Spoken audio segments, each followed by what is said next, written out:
Welcome everyone for the first session, as you said, ever on internet governance, the CyCon. I remember some 10 years ago when I started working in the field of internet governance, and I was basically behind a computer and delivering all these training programs that Ipv6 does and so on about internet governance. And my parents and my friends were always like, well, what do you do for a living? I mean, you travel around the world, do you do something on a computer, dealing with internet governance, whatever that is?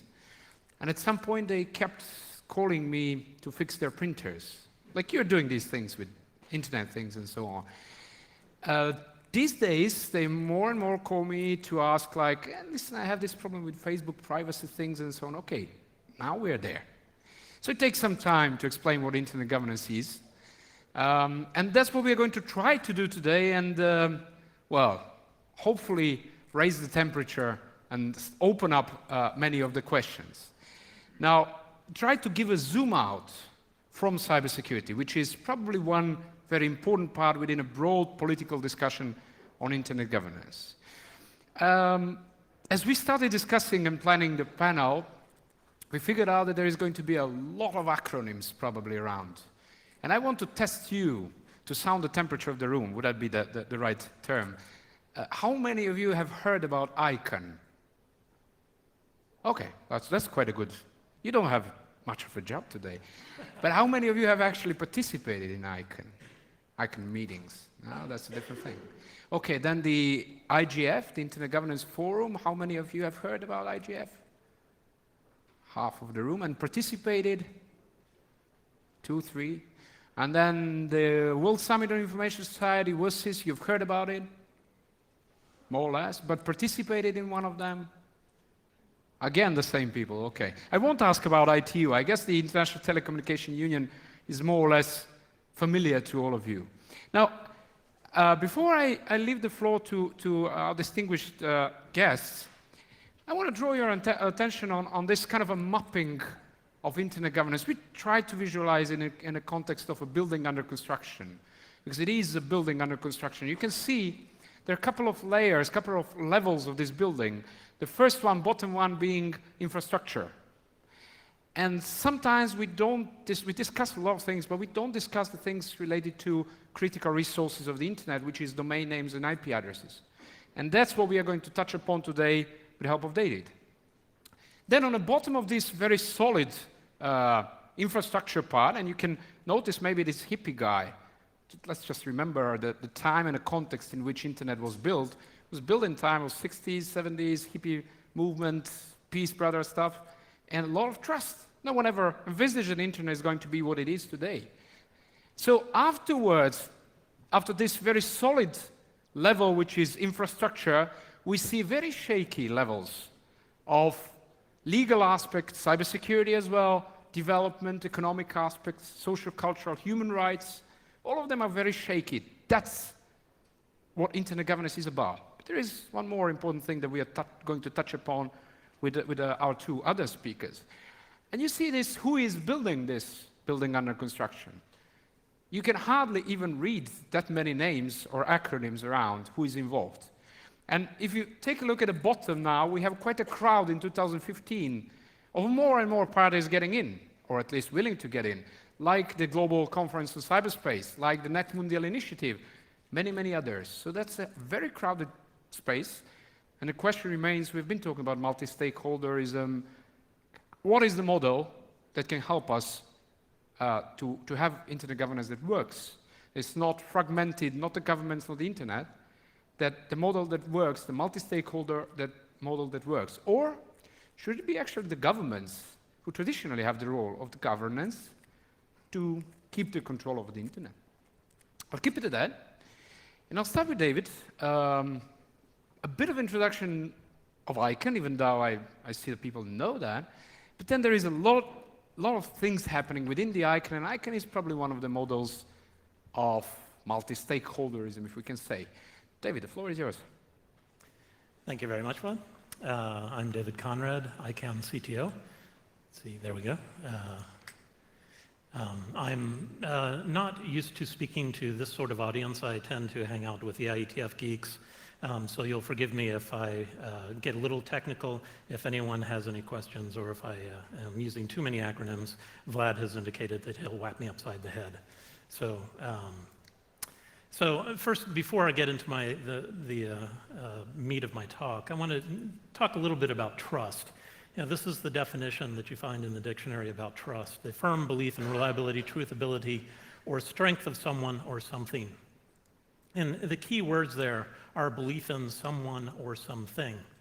And the internet, pretty much at all levels, depends on trust. The routing system that allows for packets to go from one point to another depends on something that has been loosely termed routing by rumor. ISPs are asserting that the prefixes that are available to their customers are routable through them, and it is something that other ISPs intrinsically trust. The domain name system itself is a set of conventions that the community, the people who use the internet, basically rely upon to be generated currently by ICANN as the IANA function operator. But that is only a convention. It is something that is convenient. It allows for a unified namespace across the entire internet. However, as Ronald Reagan once said to Mikhail Gorbachev, you can trust, but you need to verify. But in order to verify, you actually need to know who or what you're actually trying to trust. So, ICANN's roles, and this is current as of today. It is changing, as many of you may know. We operate, we have sort of basically three roles. We have operations, we perform the IANA functions under contract to the US government, and we perform a coordinative role of the global multi-stakeholder community. In terms of operations, we run the L root server, one of 13 root servers operated by 12 different organizations. Currently receives about 25,000 queries per second. It's distributed currently, I believe, 150 individual machines spread out over 46 countries, I believe. It changes pretty regularly.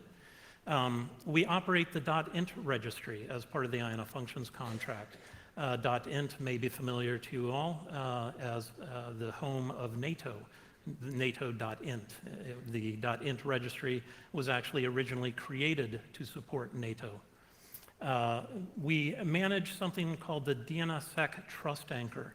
DNSSEC is a technology that has been sort of backfitted onto the DNS to allow end users, or actually their agents, to verify information that they receive over the network has not been modified in flight.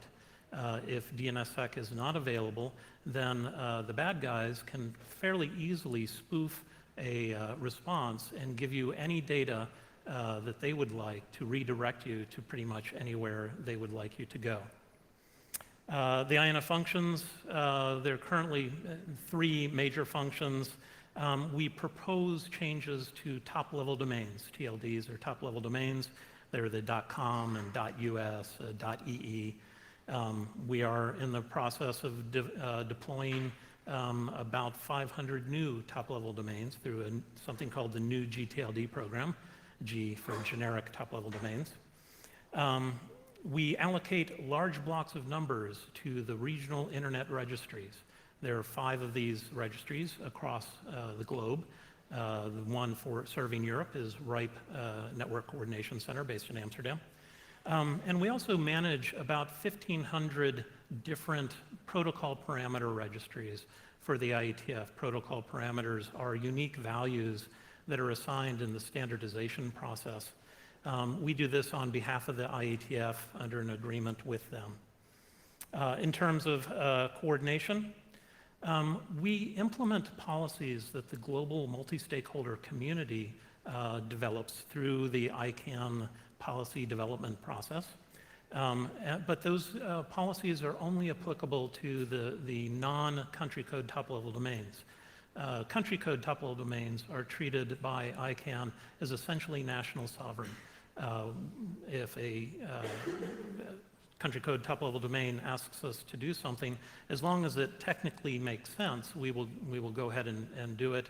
If it doesn't make sense, then we try to go back to them and say, are you really sure you want to remove yourself from the root zone of the internet? Usually they say, no, we didn't mean that, although there have been on occasions where we were asked to implement something that we knew was technically wrong, and not surprisingly, it broke things. We accredit DNS registrars. One of the innovations that ICANN was created to implement was a separation of the registry, where the data is actually held, from the bodies that actually sell the domain names. So you could think of it sort of a wholesale and retail split.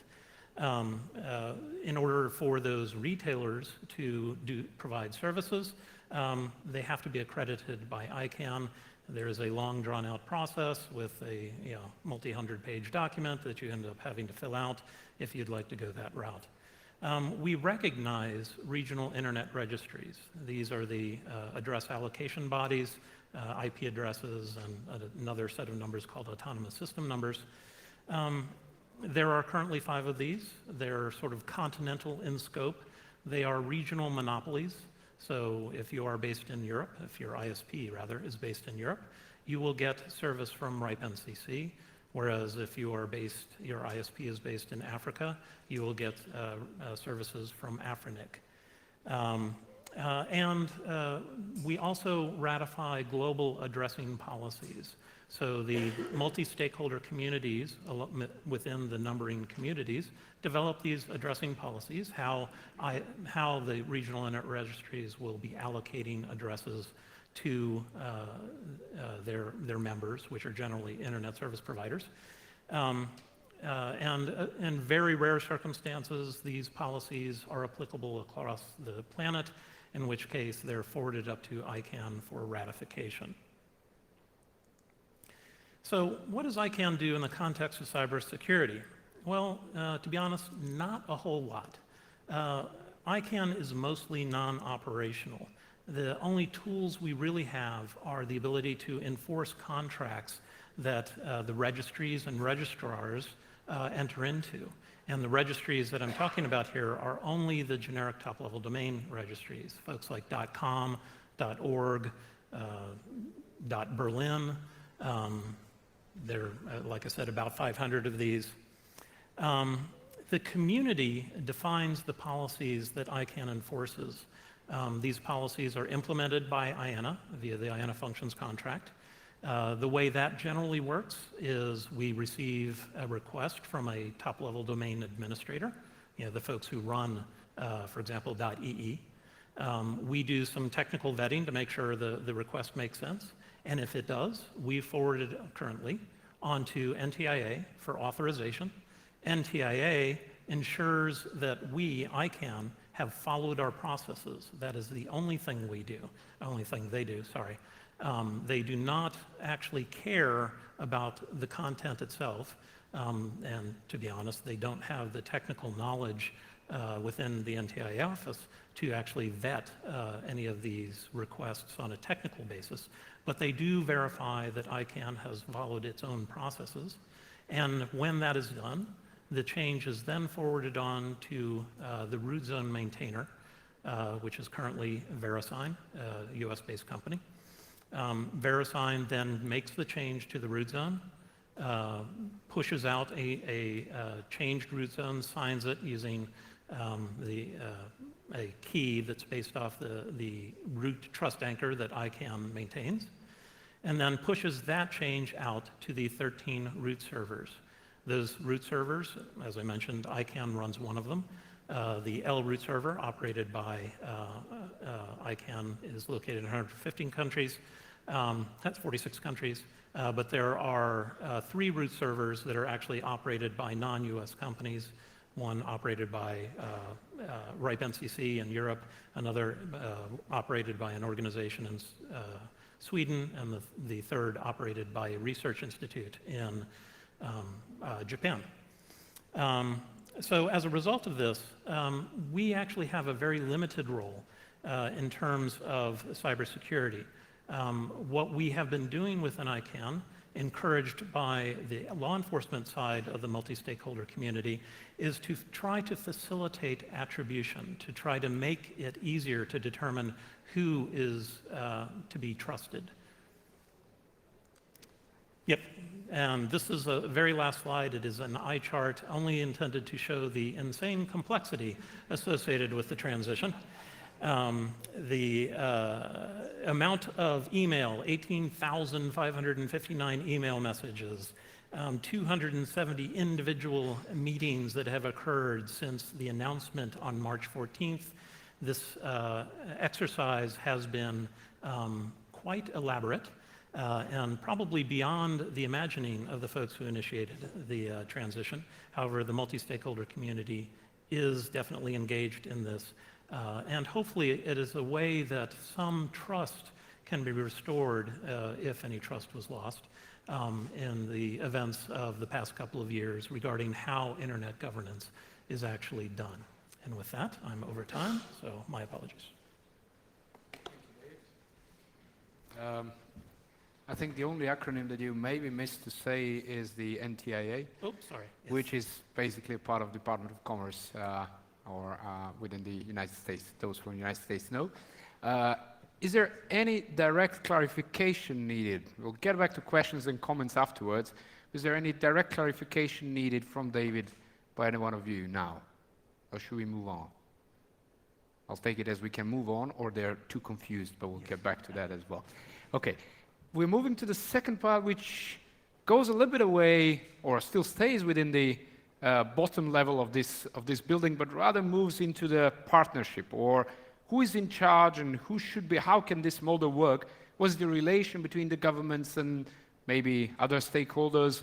And should there be an international treaty? What should it be? And so on. And I leave it to Richard.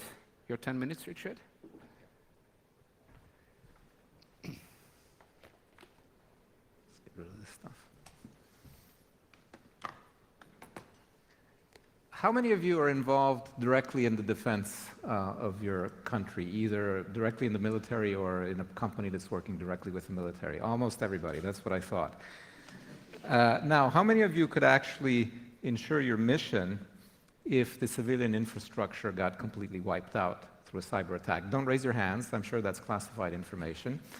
But I would posit that the only country whose military could function more than 1 or 2 days in the absence of electrical power, trucks, trains, and such things is the US military, and even they probably couldn't function more than a couple of months, I would guess. Again, you're not going to tell me the exact answer. But what we heard this morning from all the speakers, I took notes, was very consistent. The civilian infrastructure is more and more dependent on the internet, we know that. The internet is more and more subject to cyber attacks. And cyber attacks are no longer coming merely from state actors, they're also coming from civilian actors, cyber criminals, mafias, even we heard some private companies that are defending themselves through offensive attacks. So I would posit that we have a problem. And why do we have a problem? In my opinion, by the way, they brought me in as a provocateur, you already know that. Why do we have a problem? We have a problem because the so-called good guys, us in the West, actually started this. Stuxnet is the first well-known example. There were probably other ones. It's rumored that in the first Iraqi war, there was also some kind of cyber attack on the side of the US in cooperation with the French, who'd made the radar systems for the Iraqis at that time. And I think we're sending the wrong message. People can reverse engineer Stuxnet, and they probably have.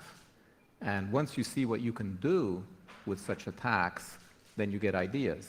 So what's to prevent cyber criminals from bringing down a financial system? And then your soldiers don't get paid anymore. Well, how's that going to work? And what if they bring down the electrical power grid, which is soon going to be possible because of the Internet of Things and everything is interconnected, etc. So, and I'm not the only one saying this, by the way, civil society activists basically think we're on a dangerous race to the bottom. And so we need to limit cyber attacks and cyber activities. And we have a long tradition of limiting certain types of military activities. There is a nuclear non-proliferation treaty. That's not a good example. Personally, I think mutual assured destruction works fairly well. But on the other hand, we limit chemical weapons.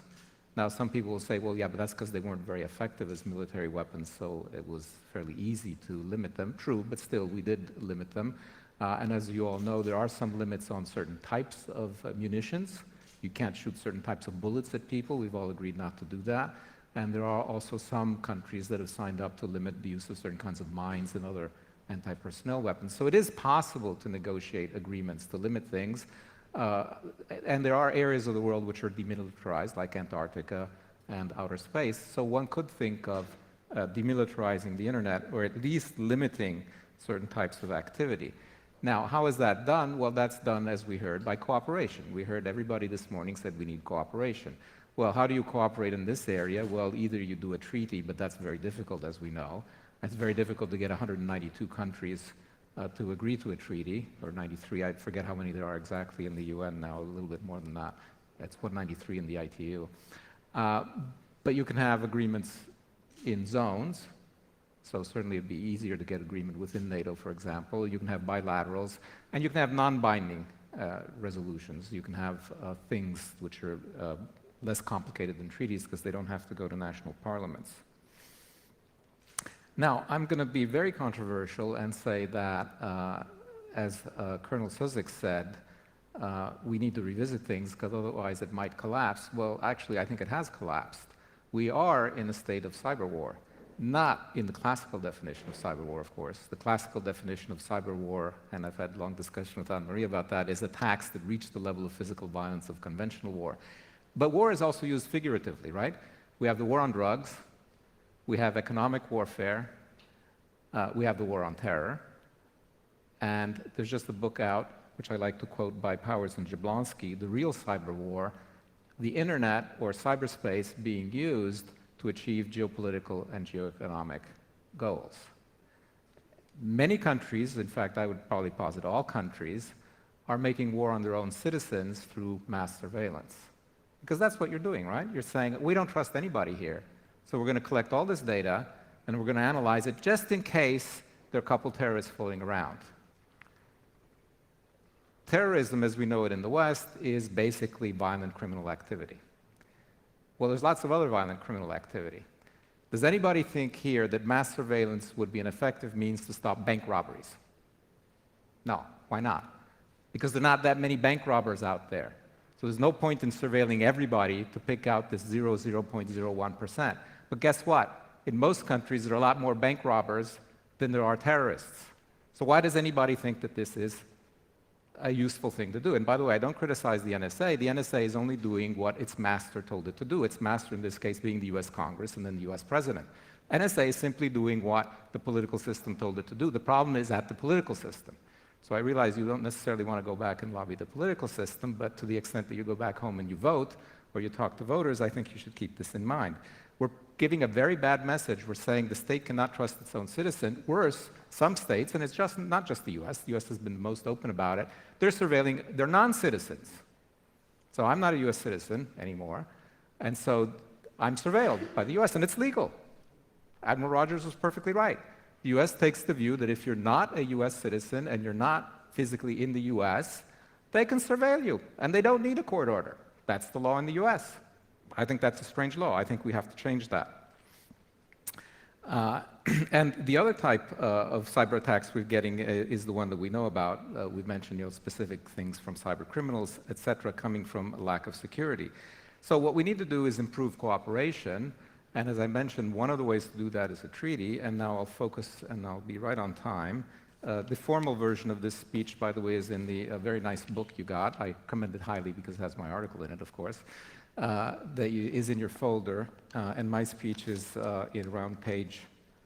starts on page 119, and on page 124 you have the provisions of this treaty that came up in Dubai in 2012, and you can see that this was a rather important event because a very senior figure like Admiral Rogers actually knew about it. You notice when I mentioned Dubai, he knew exactly what I was talking about. So I won't read well, I will read it because I have time. Basically, there was an article that said that member states shall individually and collectively endeavor to ensure the security and robustness of international telecommunication networks in order to achieve effective use thereof and avoid the technical harm thereto, as well as the harmonious development of international telecommunication services offered to the public. Okay, that's bureaucraties. In plain language, it says states should cooperate to improve cybersecurity. What's wrong with that? Okay, does anybody here, other than a couple colleagues and Anna Maria, know what the objection was to that? Why did the United States and all the European countries refuse to adopt that treaty provision? Okay, Admiral Rogers knows. It's because, the argument was, it can threaten free speech, which is true. If you impose security, you can also say, well, look, security includes terrorists, right? Well, by the way, terrorists happen to be, for example, Falun Gong or whatever, take your favorite dissident group. Well, actually, we got around that because, and this is explained in other articles that I cited in my article here, we put in the preamble that nothing in the treaty can be understood as restricting human rights. So actually, this provision cannot be invoked to impose censorship. Now, the guys who want to impose censorship do it anyway. So to say that we're not going to sign this because we don't want censorship doesn't actually make sense. So actually what the discussion was about is exactly what Admiral Rogers said in response to my first question. It's this conflict between state control, national sovereignty, non-state control. And that's where I come back to my main point. Unfortunately, I believe that the United States, with some help from several of the European countries, is doing exactly what Admiral Rogers said. They don't want national control by other governments. They don't have a problem with national control of their own, and they don't have any problem with extraterritorial application of their own laws. There's nothing new about that. The US routinely applies its own law extraterritorially, and mass surveillance is an example of that. So I will just conclude by saying that I think that we in the West, and the US in particular, are setting the wrong example. We're giving the wrong ideas, and it's unsustainable because the guys that we consider to be the bad guys, they're going to be better at this than we are now. Does anybody seriously think that the Chinese, to take anybody you like as your favorite enemy, I don't care which one, does anybody think that these guys will not be able to do more, better cyber war than we can do today? And we have a lot more to lose. So I would posit the time has come to get serious and to start to negotiate, hopefully a treaty that might be ambitious, but at least steps along that way. And I'm happy to discuss that more offline. Thank you very much.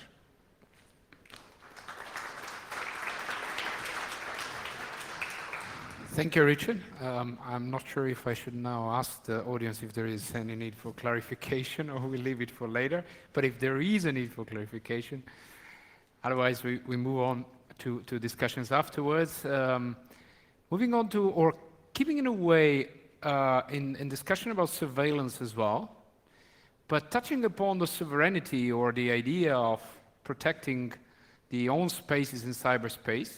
So I leave it to Isabel. Isabel, the floor is yours. Yes, thank you very much. And thank you for your contributions also. So we've touched already on the issue of trust, which is fundamental for cooperation in internet governance, but also in all social spheres, right? And after the Snowden revelations, we've definitely seen an erosion of trust in the internet community, but also internationally, and even between citizens and government. The future of internet governance now will really depend on, after such a focusing event, will really depend on which proposals are out there to address this erosion of trust that might actually help and have a positive effect in a way that we can create more cooperation, or others that might maybe lead to more regionalized approaches. And I would like to talk exactly about proposals for regionalized approaches in which governments are actually trying to retreat and other actors to retreat within their regional borders in order to address the challenge of surveillance as a counter-reaction. And in a study we did together with so the Global Public Policy Institute and New America together did a study on technological sovereignty in Europe. Now, this is an umbrella term which has been used for many different proposals put forward to protect against surveillance of individuals and private companies and also governments, with a hidden agenda sometimes to also protect economic interests. So there's not really a clear definition of this term, technological sovereignty. But we can see that they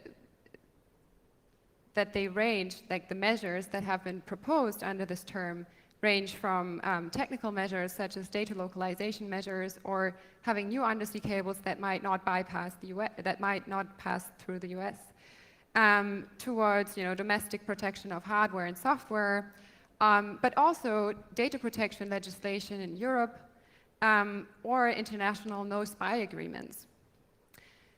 In our analysis, we focused really on the technical proposals, and we focused on those proposals because they have a direct impact on the Internet's architecture, which might last longer than the political idea, basically.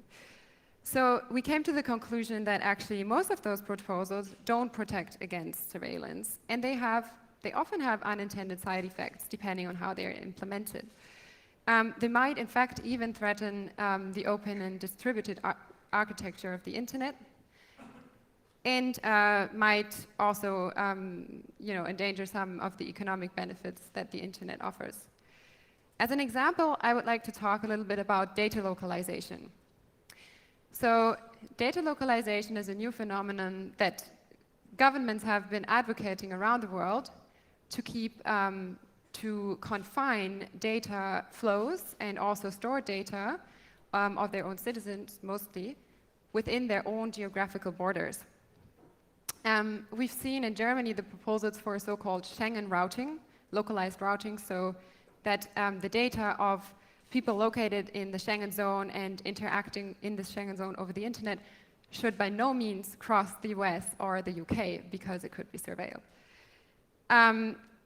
But we've also seen that this is actually quite problematic because, first of all, the location of data often does not really protect against surveillance only. It's also about the jurisdiction and how this data is exactly secured.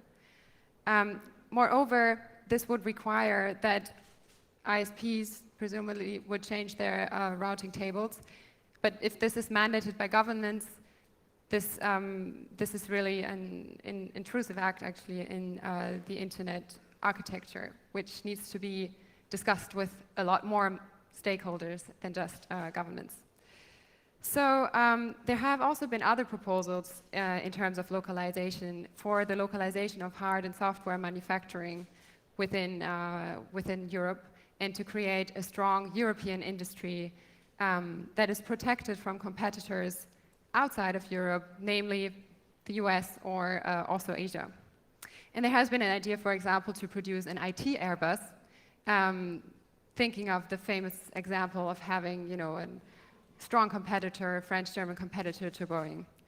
But until now, we have not really seen how exactly you could produce something similar only in one country or even in one region, since the supply chain is so globalized that until now we haven't seen how this can be realized. So all the localization proposals that we looked at will actually not achieve the purported goal to protect against surveillance. The data can still be intercepted, even if it is stored in a given geographical territory. So it is about how it is secured. And here we have really seen more encouraging proposals, especially proposals to encrypt data and make that encryption more available, widely available, and more usable to users around the world. Now, we've seen also earlier during the day that this is a very much debated proposal, and there are different interests at stake. National security authorities have the mandate and the legitimate interest to protect our citizens from harmful attacks.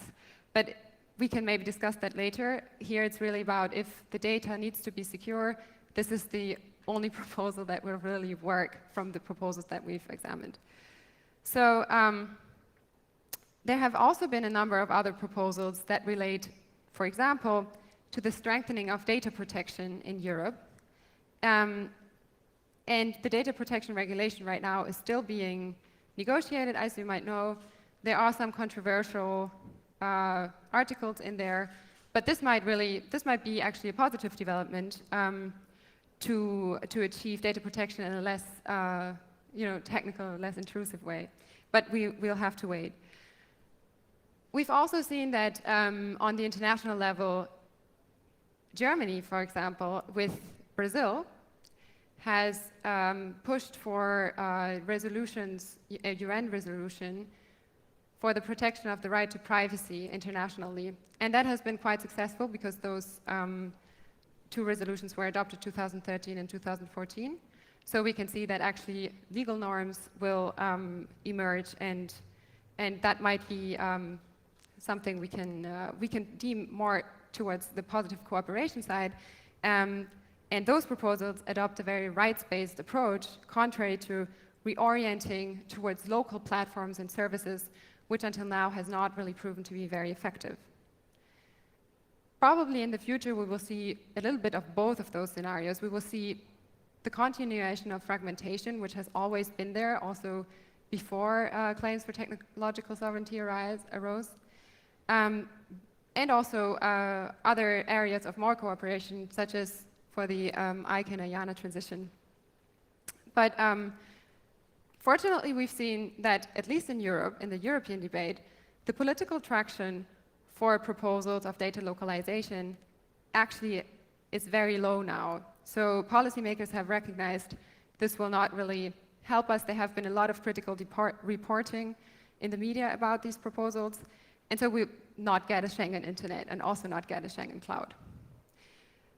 But those proposals are still very much up to date in other countries that might use data localization measures for very different purposes and for the purposes to control their own citizens through these technologies. And here I'm talking, for example, about a law that has been passed in Russia, under which content providers and social media firms need to store all personal data of Russian citizens within Russia, so they can actually be more easily controlled and intercepted by domestic security authorities and services.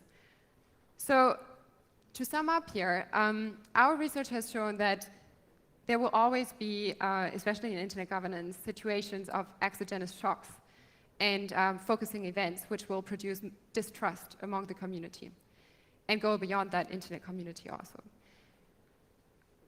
And then the future of the internet, or however we want to call it, really depends on what are the reactions, what different proposals do we have out there, and which ones will we choose to adopt to get out of the situation of distrust and to build more cooperation, or actually to go back and regionalize a little bit. And I think here we especially need to pay attention to proposals that might change the architecture of the internet, because those effects will really be, if we're unlucky, will be lasting effects that will affect also the experience and of actors online, and also the rights and choices they have online. So this is not only important for users in today and that are located in the countries or transatlantic arena, but mostly also for the future billion users, which will come from mostly also developing countries, where the legal frameworks that govern their rights will not be as strong and or not be very democratic, at least. And so I think we really, to conclude, when choosing to react how to secure the internet after such a focusing event, those taking the decisions need to take into account the lasting effects on the distributed internet architecture.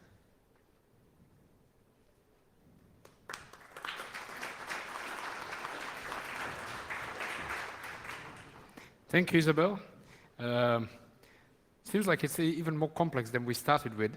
So if you know this gadget called, I think they call it Newton's cradle, where you have a couple of metal balls. When you move one, then that one hits the other one, and then the whole set of balls start moving back and forth. Well, I think that's what we're talking about now. If we talk only about security, then we move this one ball out of the position, and then when we throw it, it strikes surveillance, data protection, online freedoms. So there are a lot of things that are very interrelated. Then the second thing that I noted is that we are all kind of aware of a lot of risks. And we're not talking only about attacks. Attacks is one set of risks. The other set of risks is fragmentation, not balkanization, once again, fragmentation. And I know that there is a good project mapping, I don't know, Alex is somewhere there. He has some flyers on the mapping project, so you can get him back in the back. There's a lot of discussions about fragmentation, the possible consequences of internet as well. And then the third risk is the control of the citizens. And finally, I see that the solutions might have been the technical sovereignty, which seems like doesn't work, the treaties, which seems like doesn't take place. There was something else. Cooperation. On level of cybercrime, even it doesn't take so much. Well, it goes, but not that much as we might like to see. So it's not really that bright, huh? Now I throw it back to you for comments and questions on this first part, so that we sense what might be of your concerns. I don't know where is the microphone. We have the microphone is there. Questions, comments to start with. Don't be shy, or should I throw it to them? We have one comment over there.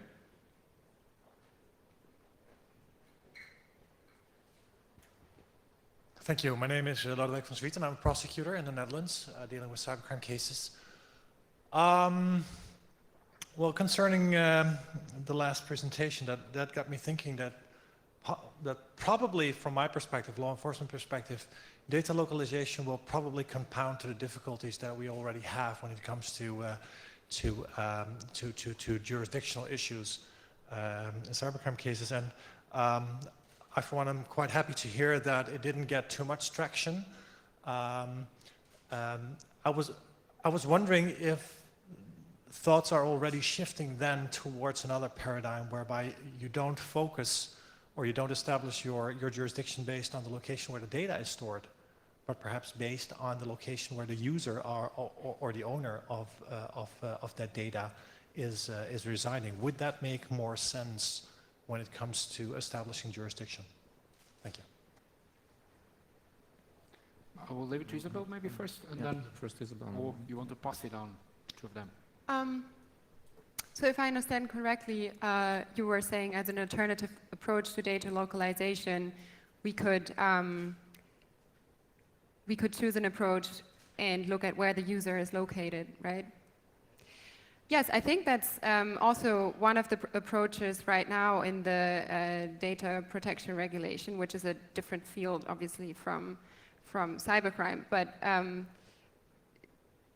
I think a lot of issues have been conflated in the debate on data localization, namely that physical location has been conflated with jurisdiction and also with access to the data.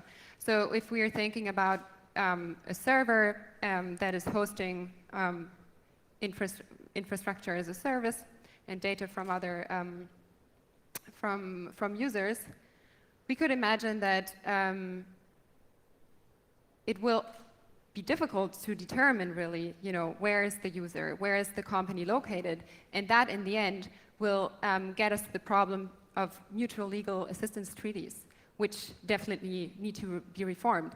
But I think why a lot of countries are directly intercepting information also, or at least law enforcement agencies, with a warrant and not through mutual legal assistance treaties, even though they know where someone is located in another country, is because the mutual legal assistance treaty format is very cumbersome and there's not enough funding available for that. So in that sense, I think we need to start there. We need to start with a reform of those treaties between states wherever it's possible. Obviously, it might not work between China and the US, but we have a case right now with Ireland and Microsoft in Ireland and the US. We'll see how that plays out. And I think that's already a start. For the location of the user, as far as I heard from people I've talked to who are operating clouds, they sometimes just don't know where the user is. And they also don't know which citizenship the user has.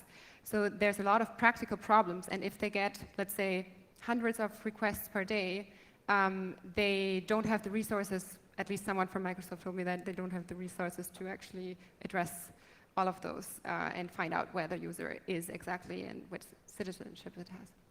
David? Excuse me, in the context of the DNS, ICANN's community has developed a policy implementation that is going to try to centralize the registration data. So, and this was primarily driven by law enforcement interests within the multi-stakeholder community with, shall we say, a little unhappiness from the registry and registrar communities. Not so much registrars, because currently the registrars hold the data for the vast majority of top-level domains, and this is going to centralize into the registries. The registries, on the other hand, have not been particularly excited about this. Whether this model actually is helpful or not largely depends on how we are going to be able to implement. As you might imagine, centralizing this data has some challenges within the context of European data protection laws. And that's something that ICANN is currently struggling to figure out how to implement. You know, the community has told us just go and do it, and we're now struggling to figure out how exactly we're supposed to do it. But it is something that is currently underway.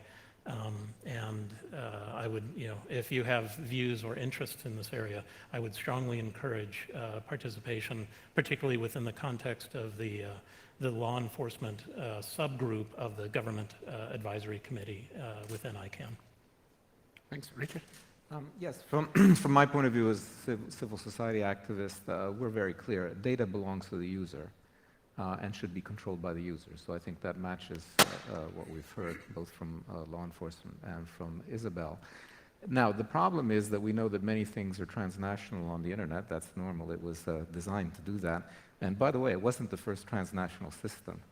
Who knows what the first transnational telecommunication system was? Nobody wants to guess?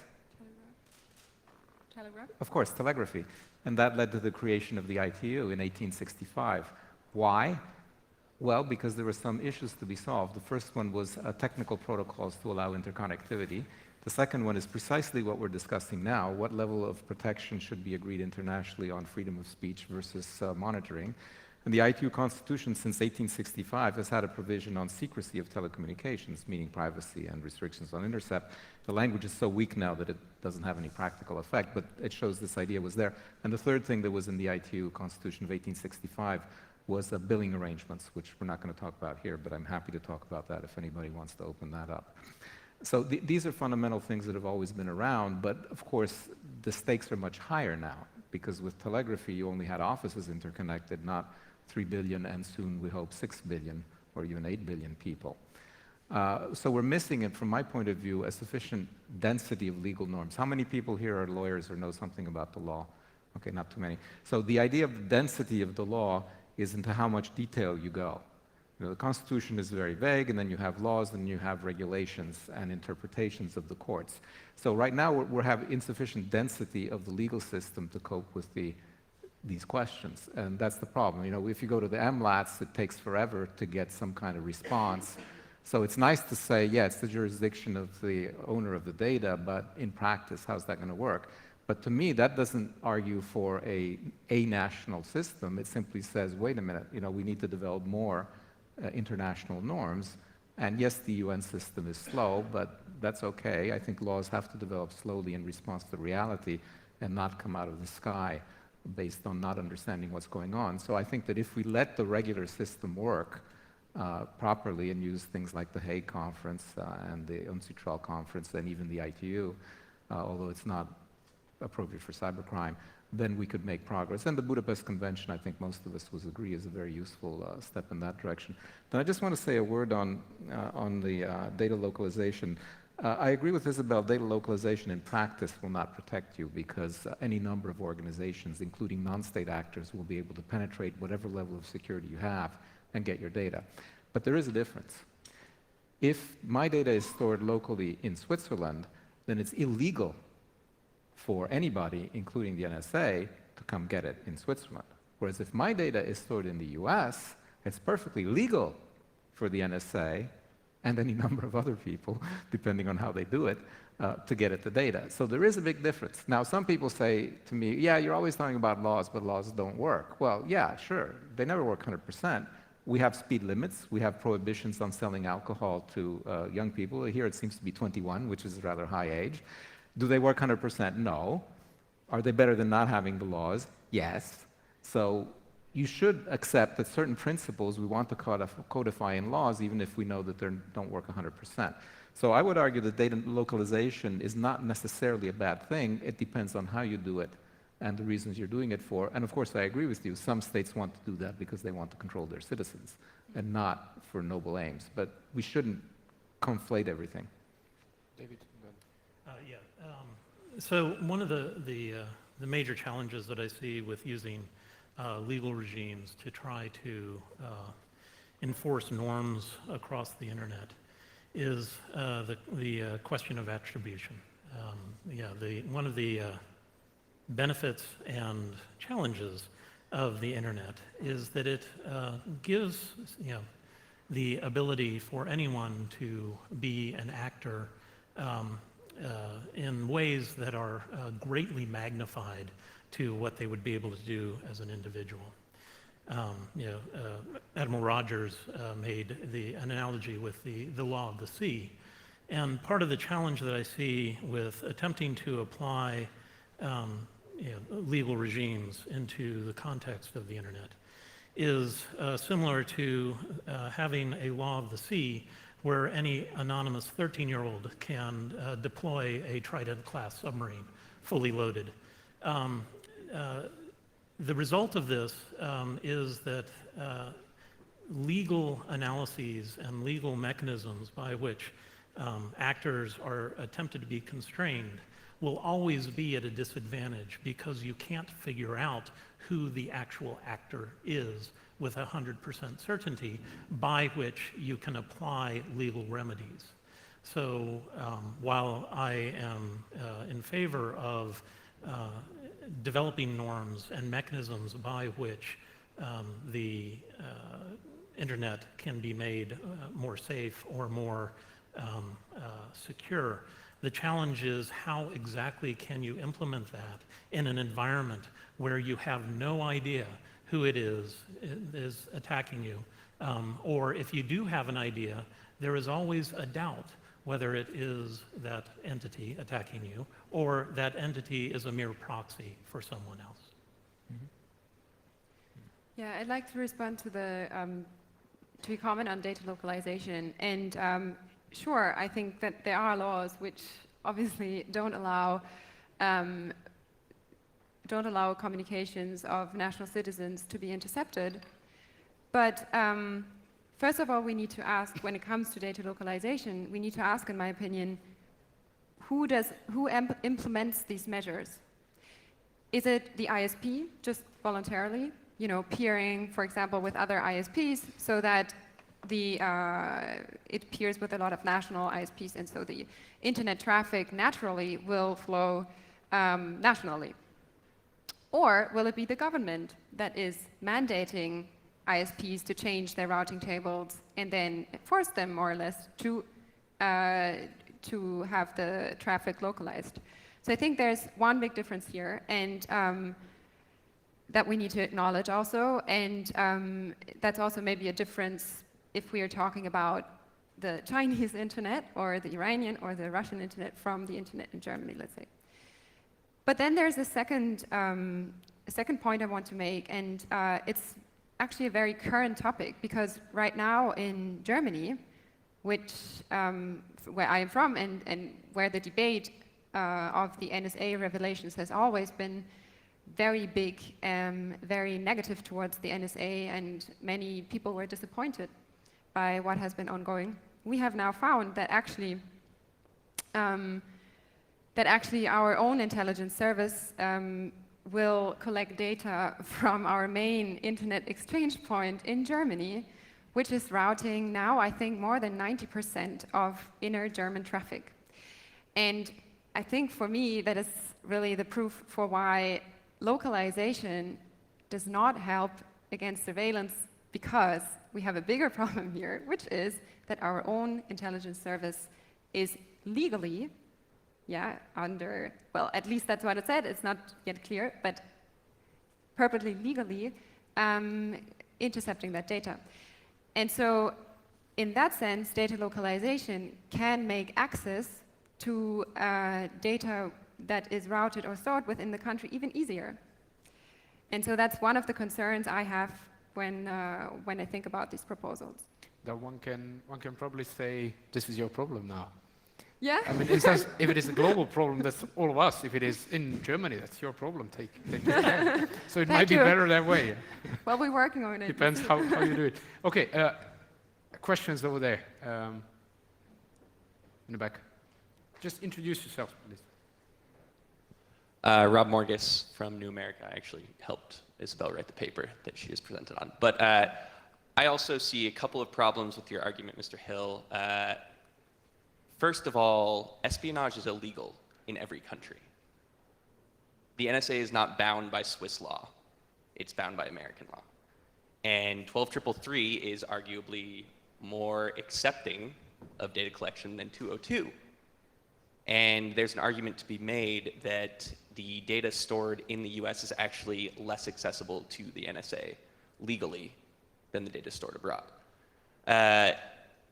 But frankly, none of that really matters because it comes down to the technical capability of the NSA and their ability to collect this data, in my opinion. So I'm curious what your thoughts are on the domestic legal authorities in the US that dictate what data the US can access and how that relates to your argument that data localization can potentially increase the security from surveillance. Thanks. Yeah, actually, I'm not the only one who thinks that. There are a large number of private companies, as I'm sure you know, that have moved their servers out of the US into other jurisdictions, in particular Switzerland, because what you said is correct, but what I said is also correct. It's legal for the US to obtain data by hacking into a Swiss server, but that violates Swiss criminal law. So if the person or entity that does that gets caught, and if the Swiss decide to prosecute, which is a different matter, then something's going to happen. Now, as a matter of fact, the Parliament instructed the government, no, it was the government instructed the prosecutor to look into whether the NSA activities were violating Swiss law. Technically, the investigation is still open. Personally, as a Swiss citizen, I'm convinced that it's going to go nowhere because Switzerland will never dare to challenge the US on that. But again, speaking as an activist, I think that's wrong. I think that all democratic governments should challenge the US because in my view, and it's not just my view, it's a very widely held view, the US interpretation of, who knows what is the ICCPPR here? The International Covenant on Civil and Political Rights. This is the treaty that implements the Universal Declaration on Human Rights, and it includes the right to privacy.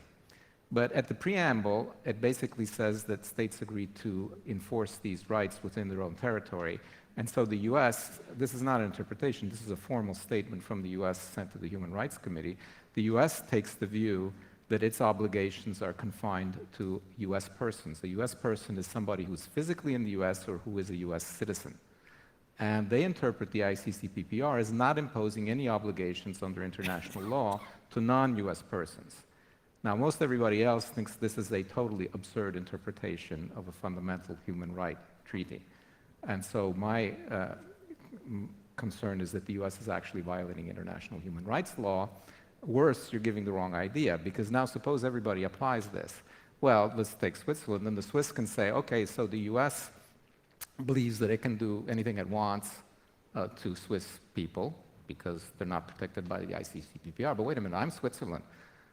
I have both positive and negative obligations under international human rights law, and I have the positive obligation to protect my citizens from the illegal spying of the US. And so Switzerland, logically, should start to take steps to protect me against this spying from the US. which then leads us to this problem: do we do data localization? Well, maybe that's not the right thing to do, but maybe we do something else. And by the way, this will definitely, in my view, lead to fragmentation. We already have it. How many people here know what's happening in China? Does everybody know what's happening in China, the Great Firewall and all of that? China is fragmented already. There's a model. The only question is, who's going to be next? Iran? Russia? Take your pick. It's going to happen because this situation is unsustainable, in my opinion. Now, you asked me about what do I think about the US. I renounced my US citizenship some years ago, not because of surveillance, but if I hadn't renounced it earlier, I would have renounced it because of surveillance.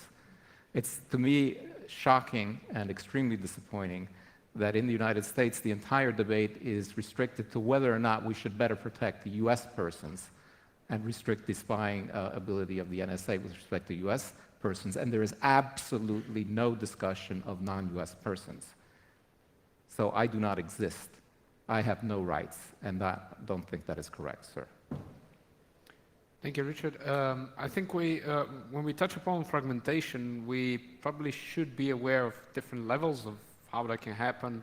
It can go towards the government or national fragmentation. It can also be kind of based on corporations. And there are also two levels. One might be the one of localized flow of the traffic. The one might be related to the critical resources of internet, like the domain names. But you raised the hand when we mentioned fragmentation. So from the ICANN point, or your personal point of view. Right. So actually, just last week I was in Beijing, and I met with a number of folks, particularly within the commercial world and the academic world within China.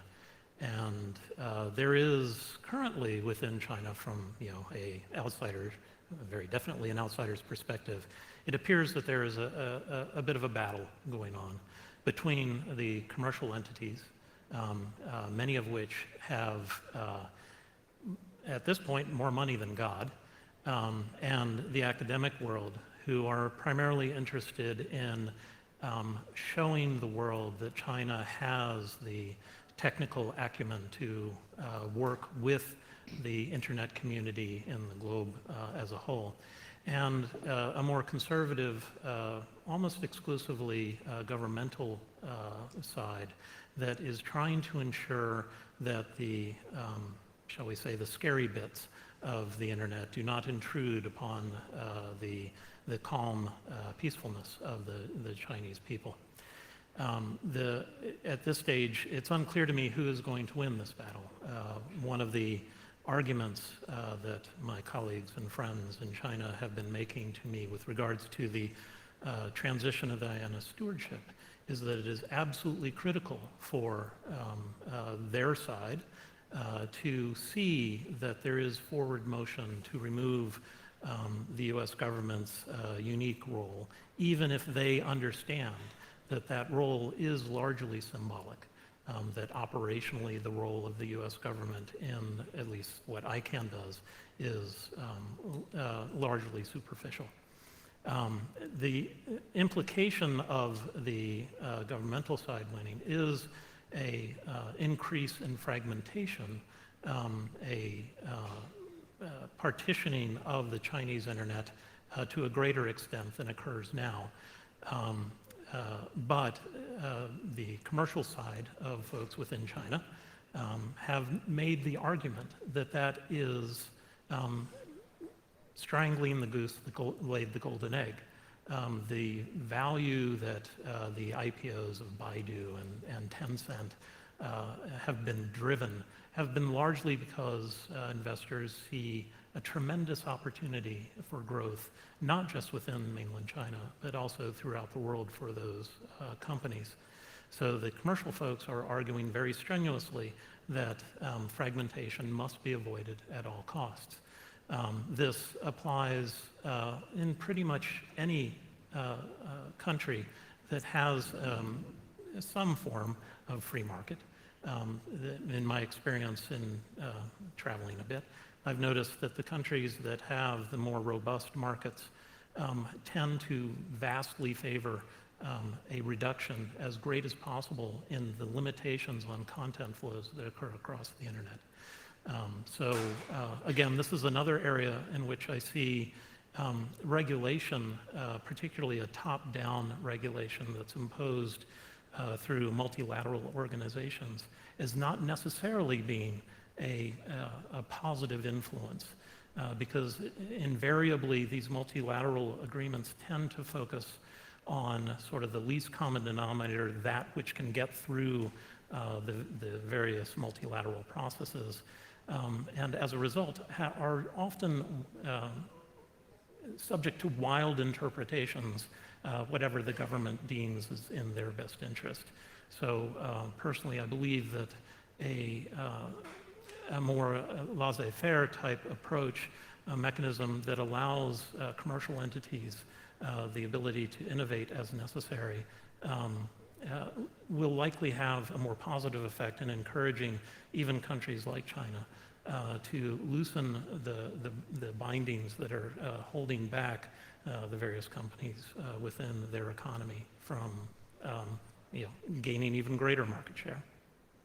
Richard, even if you didn't raise a hand, I would Yeah. give that to you. No, I actually think most everything David said corresponds to my understanding. I think it's a very accurate summary. I just want to challenge you on one point. The characterization of the treaty system as being top-down and not participative, I don't think that's the case. I'm sure everybody here knows that treaties are developed by executive branches, but except for the trade treaties, usually this is a fairly open process at the national level, and you can comment nationally on the treaties. I single out the TIPP and TPP. Everybody's heard of those, the Trans-Pacific Partnership and the Treaty on Investment. I forget what TIPP stands for. That's Europe and the US. Those are being conducted in secret. I think that's shocking. It's completely unacceptable for democracies to be doing that. I'm not the only one who thinks that. But anyway, normal treaties, no, they're fairly open. The ITU is not as open as it should be, I grant you that, but it's still reasonably accessible.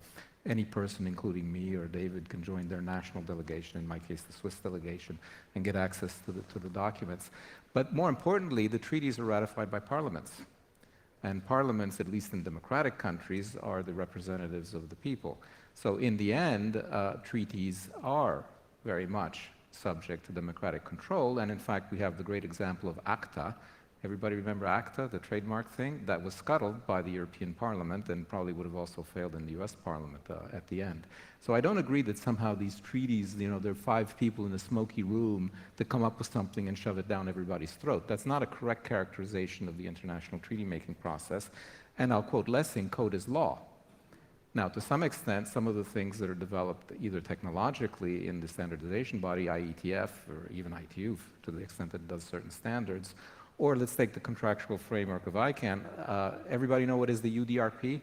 Uniform Dispute Resolution Process? No. Okay, so suppose I'm not Nestle, and I go off, everybody knows Nestle, right?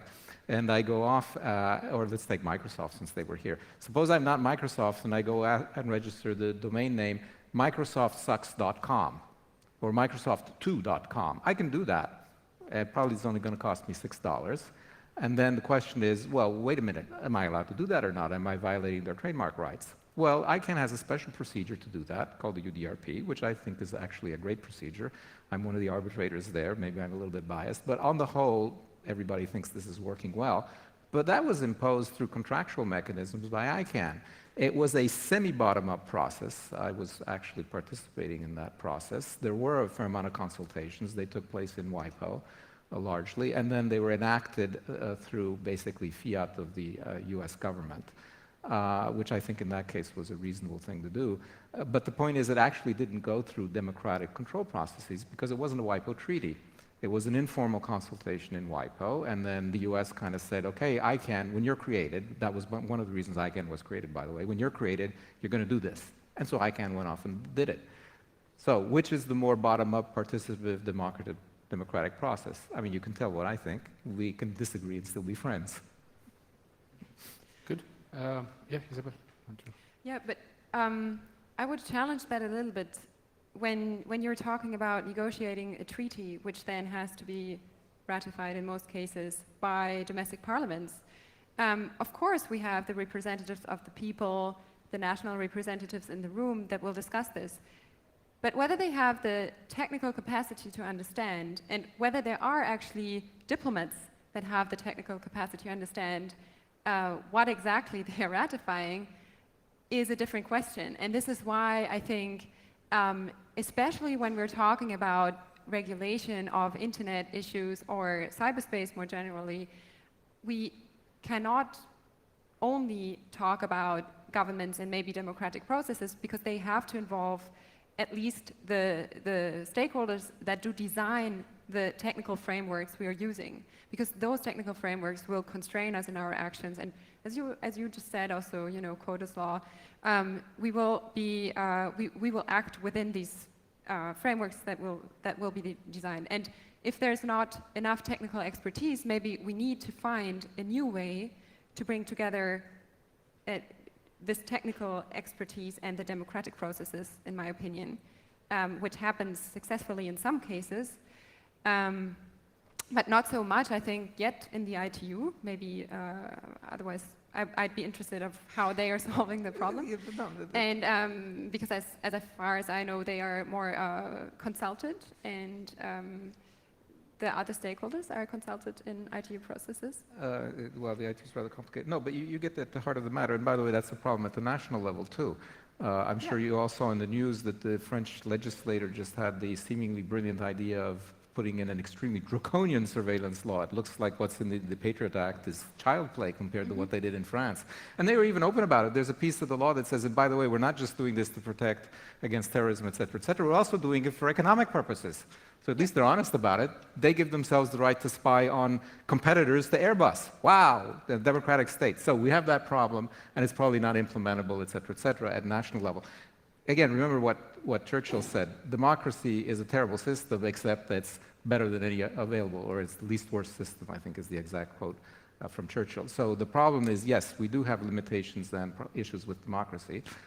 That doesn't mean we should ignore it. Second point, yes, we need to consult everybody. This is not contested. So the idea of having multi-stakeholder consultations is not contested. Where there are difficulties and diverging views is how do you make decisions? Okay, so some people say, well, okay, decisions are made by the multi-stakeholder community, and some people even go so far as to say with all actors having equal decision-making power. Okay, my group is saying, well, we don't like that because that gives effective veto power to private companies. Who here knows about net neutrality? Anybody know about net neutrality? Okay, net neutrality is the idea that the people who own the infrastructure, the cables, should not be able to make special deals and allow some content provider like Netflix to transmit stuff faster than other competitors to Netflix. And this is a very hot debate, and in my opinion, there the US system worked very well. They did a very wide consultation. They had something like, what was it, they had 1.8 or 2 million private comments from individuals, but at the end of the day, the decision was made by the regulator. They didn't ask AT&T if AT&T would agree, because AT&T had clearly said, no, we don't want this. And so in the end, the regulator made the decision on the basis of what they think is the law. That's going to be challenged in court, and the judges will say whether the FCC had exceeded its authority or not, and if the Congress doesn't like that, they can change the law. Now, the problem is we don't have that mechanism at the international level. Okay, but that's not a reason why we shouldn't try to have it at the international level. Now, the history of ITU is very interesting in this respect. The ITU, when it was first created in 1865, was just governments, mostly European governments at the time. And 2 years later or 3 years later, they realized this doesn't work because of exactly what you said. We don't have the technical expertise to make the right decisions. And so the ITU was enlarged in, I think, 1867, if my memory is correct, to include what they call sector members, which is basically anybody these days as long as you're willing to pay, who are there in a consultative role. So the consultation takes place, but then the decisions are made by the governments, and I realize that not all governments are democratic, so there's a breakdown there. But that doesn't mean that we shouldn't strive to improve that system and use it. We have, most people don't know it, there's a thing called the Inter-Parliamentary Union, which is another intergovernmental organization which tries to group many parliaments. There are not that many countries that are present, but still a fair amount present. You know, why not take that as an embryo to try to develop then something where you actually have legislators getting involved like we did in Europe. There's the national parliaments, there's the European Parliament, and there's the executive, which is the European Commission. So we do have models that could lead us to a more democratic world system, and we could progress that way. And I don't think the solution is to say, well, that system has this defect and that defect, therefore let's throw it out. And by the way, let's let Google rule the world, because that's where we're going. Nobody's mentioned Google yet, so I will. Where we're going is that Google is going to own you. You saw they're going to give you little toys for your children, right? Oh, that's great. And it's all going to be connected and monitored, and they're going to sell the data to various people to make money. Is that the world we want? So if I can just try to get some points out of this, which I don't like, is that we don't trust the states. Because they do surveillance, they sometimes break the human rights. We don't trust the corporate sector because of their power when it comes to net neutrality debates, because of privacy issues, data collection and stuff. So there is not much trust that's left there.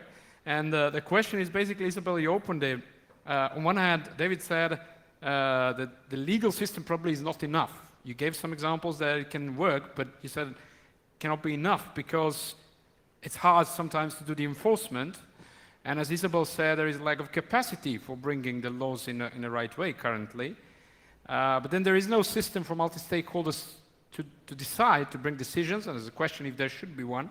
So you basically open up the question, so finding the new way. What's the new way? I leave it to the floor. We have one comment there, right? One there. And then there and there. Great. We'll pick a couple of comments and then we throw it back. We have about 8 more minutes, so introduce yourself, please. Eri Hersto, I'm a programmer in CCD COE. Speaking of the future of Internet, everything that can be decentralized will be decentralized.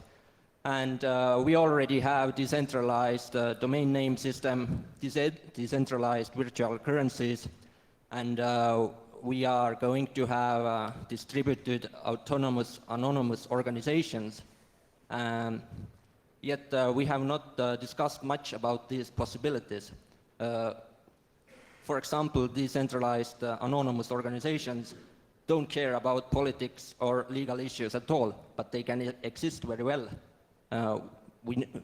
These things can appear from I2P network and Tor network.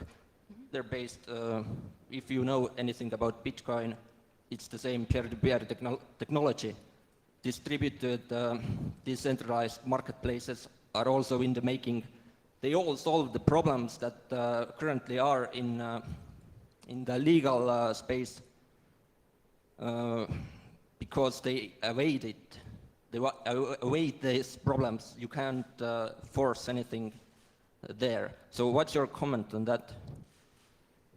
Thanks. Let's take a couple more questions. More comments. Hey, I'm Henry Regas from the CCDCOE, and I have a question mainly to Mr. Conrad. Since the title of the panel is The Future of Internet Governance, and we know that the US government announced that it will end its contract with ICANN, and it's supposed to end in September, right? It's supposed to end. So do you have, as you said, the transition is insanely complex, or what was the words you used? Anyway, could you explain, or do you have an idea what would ICANN look after this contract? and could you see that some of those critics currently, let's say Russia or China or countries that promote the multilateral system, do you see it moving towards this kind of system, or will it basically stay the same? Let's see if we have, before that, we have another question, or should we move it to, there is one more, and then we'll get back to all of you. So Chris Inglis, teaching at the Naval Academy. Two-part question. So first for Richard, you kind of talked about the French recently attempting to pass the surveillance law and decried not so much the result as much as the process by which they did that. My recollection was that was done by virtue of their legislative branch, and the vote was 438 to 86. So my first question would be, what is the preferred process for a nation to make a choice of that sort? And second, I'd like to go to the corner that Vladimir opened up, or Richard as well, which is this a governance scheme that must be extensible to the private sector? Because while the government has unique powers that it can pose based upon the information it holds, it's a piker compared to the private sector in terms of what it knows about citizens. Thank you. Before moving to the panel, I don't know if I can ask Anne-Marie, can we have another hour for this section? I think the questions are very thoroughful. Should we start with, or just throw it to you, all the three questions? So you combine the way you wish, because we have about 5 minutes more, and try to be kind of a tweet-like, if you can. Well, you can't really respond to the icon issue in the tweet. Respond to the icon issue in a tweet. Wait and see. Yes, the transition will occur. Things will be different, but the same. Things will be That's different. a good answer. I hope this satisfies you. Same, but different. But not by September 30, because U.S. Congress passed the law saying it can't happen by September 30. If you get a short blog. Right. Yeah, so in greater detail, Richard is right that the September 30 deadline, and don't tell my boss I said this, seems unlikely. It's off the record, Chatham House rules, even though it goes streamed. You can quote me. If you'd asked me a month ago, I probably would have been much more pessimistic about the probability of completion of the transition. I've recently, given things that have been happening recently, particularly within Capitol Hill and within the U.S. government, my impression, I'm much more optimistic. I think it's, as I said, unlikely September 30 will happen, that the transition will be implemented by September 30. It's, I think, against the laws of physics at this stage. However, my suspicion is that before the end of the year, there will be a proposal submitted to the U.S. government, and then there will be some amount of time necessary to implement. The structures, as I said in my sort of joking response, they are going to be different. Yeah, actually, Richard can probably go into excruciating detail since he's read all of the documents. It's quite impressive. But you know, the models are being augmented to improve ICANN's accountability to the community. There's going to be the creation of something called the post-transition IANA that will basically separate the entity within ICANN, the department in ICANN that performs the IANA functions, into sort of an affiliate organization, wholly owned affiliate owned by ICANN. But these are basically just sort of rearranging deck chairs in some sense. Structurally, the system will still be private sector-led, multi-stakeholder in focus. Whether or not countries who have preferences towards multilateral controls will see this as a positive or negative, I don't believe that there will be a significant change in their opinions. Yeah, I might be wrong. Yeah. Richard, direct response to Yes, this and to the other and question? to the other three, yeah. Tweet. Very quick. Yeah, so I'll agree with that, and I'll say that it seems fairly clear to me that the jurisdiction will remain in the U.S., and that will trigger some lack of trust from the people who don't like that. Whether they're right or not is a different question. So to the first point, everything that could be decentralized will be, unfortunately not. Why is Facebook centralized? There's no reason for that. It makes no sense.